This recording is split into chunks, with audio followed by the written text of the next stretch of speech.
인수위도 이제 본격적으로 활동의 시작을 했는데 이러한 좀 다양한 분야의 정책, 부처가 어떻게 움직이는 거를 5월 초면은 볼 수 있을 것 같습니다. 국민 대토론회를 거쳐서 5월 초에 국정과제를 발표하겠다.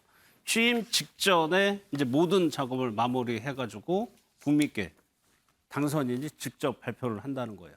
오늘 국방부 업무 보고 있다고 했죠. 이번 주까지 계속 업무 보고를 받고 과제들을 선별해 냅니다.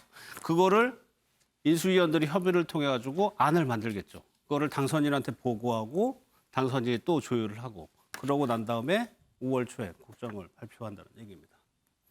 안철수 위원장 얘기 들어볼까요? 인수위는 선봉대, 일부 공약 수정하거나 폐기할 수도 있다는 얘기입니다. 코로나는 정치 방역이 아닌 과학 방역이라는 점도 강조를 했습니다. 이 사진 한번 보겠습니다. 사진이 인수위에 조금 뭔가 좀 지형을 보여준다고 할까요? 위원장 앉아 있고요.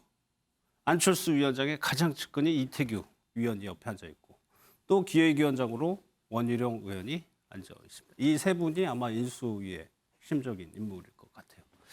이동학 최고께서는 글쎄요. 인수위 출범 사실 중요한 내용이 이겁니다. 우리의 삶이 어떻게 바뀌느냐. 정책적으로 어떤 정책을 펴느냐.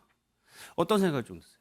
네, 일단 뭐 4월 한 달 동안 국민들의 이야기를 들어서 거기에서 이제 최종 확정을 하겠다고 하는 방향은 좋아 보이고요. 그다음에 또 그 일부 공약 수정이나 폐기 검토하겠다라고 하는 것도 저희가 억지로 그냥 뭐 발목 잡을 일은 아니라고 봅니다. 당연히 이제 그 과정에서 선거 때는 과한 얘기도 할 수 있고 좀 덜한 얘기도 할 수 있고 다양한 얘기들이 나오는 과정에서 실제로 이제 이 실현 가능성이라든가 이런 것들을 잘 검토하는 게 중요한 거거든요. 그래서 그 과정에서 국민들이 실제로 원하는지 안 원하는지 어떤 영향을 끼치는지 이런 것들을 좀 면밀하게 살펴보고 또 이제 어떻게 보면 이제 야당으로 가지만 야당의 입장에서도 그러한 부분들에 대해서는 정책적인 어떤 이 협력 이런 것들도 굉장히 중요하다고 봅니다. 그래서 실제로 저희들이 선거 과정에서 얘기했었던 부분, 이게 국민의 실제적인 삶을 어떻게 더 개선시켜 나갈 거냐, 거기에 정치가 어떤 역할을 할 것이냐는 것에 대해서 충분한 모습들을 보여드리는 모습으로 인수위도 그런 방향으로 좀 활동을 하시고 저희 야당도 그런 역할을 해야 된다고 생각합니다.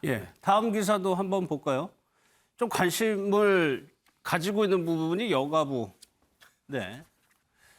언론에서 너무 이것만 또 보는 측면도 있는 것 같기도 하고. 폐지 수순 밟는 것이냐. 인수위에 파견 공무원 4명을 모두 거부했다라고 한겨레는 일단 얘기를 하고 있습니다. 부처 파견, 과장, 국장급 뭐 다 들어갑니다. 인수위에. 여가부만 한 명도 없다. 다른 부처를 다 합치면 56명인데 모든 부처가 다 와 있는 건 아니다라고 인수위에서는 설명을 하고 있습니다. 코로나 TF는 특위로 격상이 됐죠. 24일부터 정부 부처 업무 보고들이 본격적으로 시작이 됩니다. 윤희석 대변인께서는 이 문제 어떻게 보세요? 이것도 선거하고 또 연관 지을 수 있는 문제거든요. 여가부 폐지 말씀하신 겁니다. 여가부 폐지 문제가 소위 말해서 우리 사회에 있어서의 그 커다란 주제, 젠더 갈등까지 이렇게 커지면서 굉장히 핫한 이슈가 돼버렸는데 기본적으로는 기존의 여가부가 했었던 일들이 여가부라는 이름의 명칭에 어울리지 않는 일이었다. 그래서 그 구조, 조직 구조 자체가 더 이상은 맞지 않다는 판단하에 폐지라는 공약을 내지 않았습니까? 그런 차원에서 지금 여가부에서 일하시는 분들이 물론 인수위에서는 모든 부처 관계자가 인수에 들어오는 건 아니라고 했겠지만은 새 정부에서 생각하는 여성 정책, 가족 정책에 부합하는 그런 생각을 가진 분들이 여가부에 계시다고 보기가 어려운 상황이겠죠. 따라서 그것을 뭐 정치적으로 여가부가 없어질 거니까 여가부 산을 안 받는다 이런 차원보다는 새 정부에서 생각하는 국정 철학에 맞는 분들이 인수위에서 일하셔야 된다. 그런 차원에서 아마 여가부 공무원들의 파견이 안 된 거 아닌가 이렇게 해석합니다. 알겠습니다. 제가 앞서 9시에 김은혜 대변인이 브리핑을 한다고 하는데 조금 늦어지는 것 같아요. 바로 또 뭐 시작을 한다고 하면 연결을 해드리고 다음 기사, 다른 기사들 한번 좀 더 보도록 하고 있습니다. 제가 일면에 LH 투기 관련해가지고 경찰 수사 발표 내용 전해드렸는데 투기 국회의원 구속은 1명, 구속된 국회의원은 1명이고 검찰로 성취된 90%가 일반인이었다는 겁니다. 여기 한번 볼까요? 숫자만 보겠습니다. 숫자가 이렇게 국회의원은 6명, 고위공직자 이렇게 있고 저쪽 끝에 일반인이 3,827명이었습니다. 지금 김은혜 대변인이 브리핑을 준비하고 있다고 합니다. 좀 현장 한번 연결해 보겠습니다. 김은혜 대변인입니다.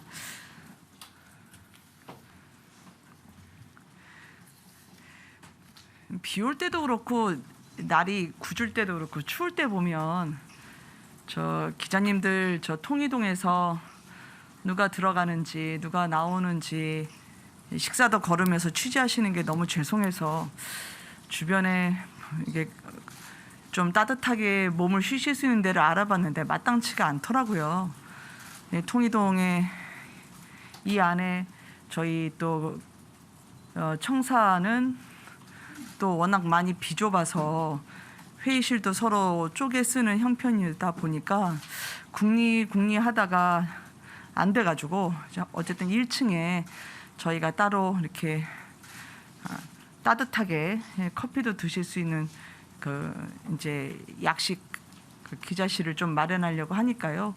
오가시는 분들이 있으면 카메라 기자님들, 사진 기자님들, 너무 추운데 고생하셔서 마련해 볼까 합니다.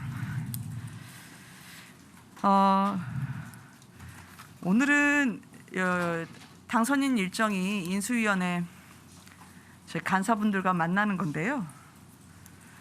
이게 대통령 당선인은 이제 행정각부의 총화를 하는 장으로서 국가안보와 국민 민생을 빈틈없이 챙겨야 한다는 것 너무 당연합니다.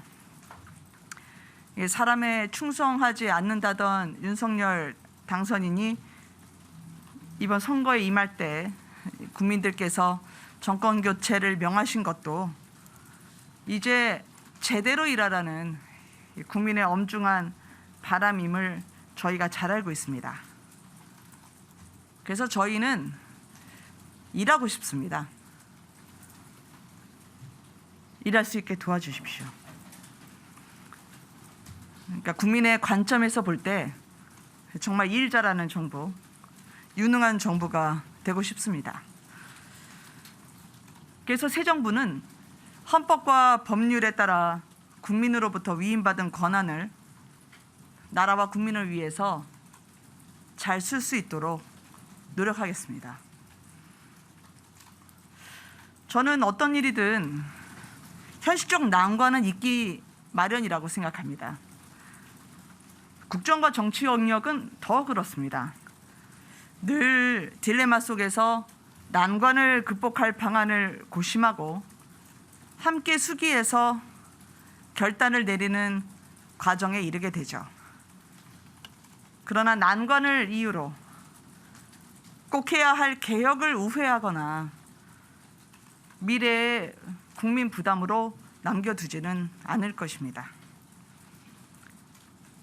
오늘 윤석열 당선인은 인수위원회 간사들을 만나서 앞으로 간사들과 더 자주 소통하고 민생 문제를 당선인이 직접 챙기게 될 것입니다. 현장에서 국민 목소리를 더 자주 경청하고 또 경청하겠습니다. 이제 질문 받겠습니다. 네. 마이크를 저쪽으로 갖다 주실 수 있으실까요? 죄송해요. 멀리 뛰시게 해서. 네, 김은혜 당선인 대변인의 브리핑을 받습니다. 이제 당선인은 오늘 인수위 간사들과 만나서 민생을 논의할 예정이라고 합니다. 일하고 싶다 이런 얘기를 했는데 조금 더 대통령과의 관계 이런 것들을 좀 더 지켜봐야 될 것 같습니다. 3월 22일 아침의 매일경제는 여기서 마무리하겠습니다. 고맙습니다.